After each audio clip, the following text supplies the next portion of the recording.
ఇక భద్రత లేని భాగ్యనగరి కుటుంబంతో కలిసి స్వేచ్ఛగా బయటకు వెళ్లలేని పరిస్థితులు, భద్రతను గాలి కొదిలిన సర్కార్, పూటకో చోట అఘాయిత్యాలు, కుటుంబంతో ఉన్న యువతిని వెంబడించి వేధించిన ఆకతాయిలు, నన్నే నీ భర్తనుకో ఫోన్ నెంబర్ ఇవ్వు అంటూ భర్త ఎదుటే భార్యకు వేధింపులు, బీరు బాటిల్ పట్టుకొని అటకాయింపు, బేగంపేట నుంచి రహమత్ నగర్ కు వెంటబడి భర్తపై దాడి, ముగ్గురు అరెస్టు, మధురానగర్ ఠాణాలో కేసు నమోదు అని చెప్పేసి ఎస్ఆర్ నగర్ మెట్రో స్టేషన్ కింద ఈ కథ అయింది.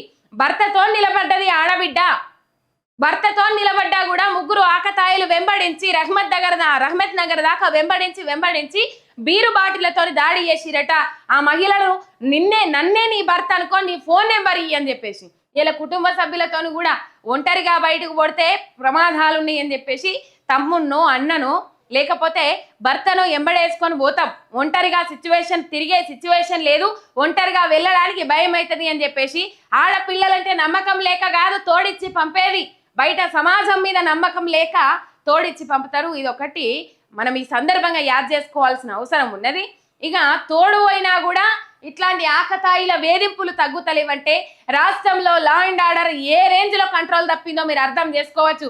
ఏమనంటే భర్తను భార్య చంపుడు, భార్యను భర్త చంపుడు, లేకపోతే ఎదురుంటోళ్ళ మీద పక్కింటోళ్ళ మీద దాడి చేసుడు, భూ వివాదాలు పెరిగిపోవుడు, దొంగతనాలు పెరిగిపోవుడు, ఇట్లా లా అండ్ ఆర్డర్ ఎక్కడైనా కంట్రోల్లో ఉన్నట్లు మనకు కనబడతా ఉన్నదా? రాష్ట్ర వ్యాప్తంగా భూ వివాదాలు పెరిగిపోతా ఉన్నాయి, గెట్ల పంచాయతీలు వరిగిపోతా ఉన్నాయి, తన్నుకుంటా ఉన్నారు అన్నదమ్ముళ్ళు. పగలు ప్రతీకారాలు పెంచుకొని ప్రాణం దీసుడే మన తుది చర్య అన్నట్లు ముందడికి పోతా ఉన్నారు.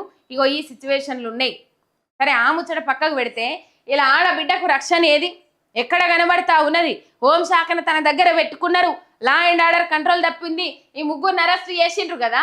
ఇట్లాంటి వాళ్ళకు, ఇట్లాంటి దుర్బుద్ధి గల్లోళ్లకు నిజంగా కనువిప్పు కలగాలి, వాళ్ళకు మైండ్ మెచ్యూరిటీ రావాలంటే ఈ ముగ్గురికి ఎటువంటి శిక్ష చేస్తారో బహిరంగంగానే చెప్పాలి. అప్పుడైతే సెట్ అవుతారు. చిన్న పిల్లలు పసి కూనల నుంచి ఇలా పండు ముసలోళ్ళ దాకా అఘాయిత్యాలు జరుగుతా ఉన్నాయి రాష్ట్ర వ్యాప్తంగా. రన్నింగ్ బస్సుల్లో ఇబ్బందికరమైన పరిస్థితులకు గురి చేస్తా ఉన్నారు, రన్నింగ్ బస్సుల్లో అఘాయిత్యాలకు పాల్పడతా ఉన్నారు. ఇట్లాంటి సిచ్యువేషన్స్ ఎన్నో చూస్తా ఉన్నాం. ఒకే రోజు ముగ్గురు మహిళల మీద అఘాయిత్యాలు అని చెప్పేసి ఎన్నో వార్తలు వచ్చిన రోజులు కూడా ఉన్నాయి.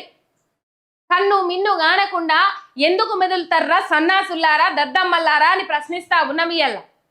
అరే, నీ ఇంట్లుంటారు కదరా అసొంటి ఆడబిడ్డలే, నీ ఇంట్లుంటారు కదరా అసొంటి అక్కనో చెల్లెనో, మరి నీ అక్కలో చెల్లెలో నీకు మాతృమూర్తి కనబడ్డప్పుడు, నీ అక్కలో నీకు అక్క కనబడ్డప్పుడు, నీ చెల్లెలో నీకు చెల్లె కనబడ్డప్పుడు ఎందుకురా పరాయి మహిళ మీద నీకంత అక్కసు? ఎందుకురా పరాయి మహిళ మీద నీకంతగానము దుర్బుద్ధి? చెప్పటోళ్ళు లేడా?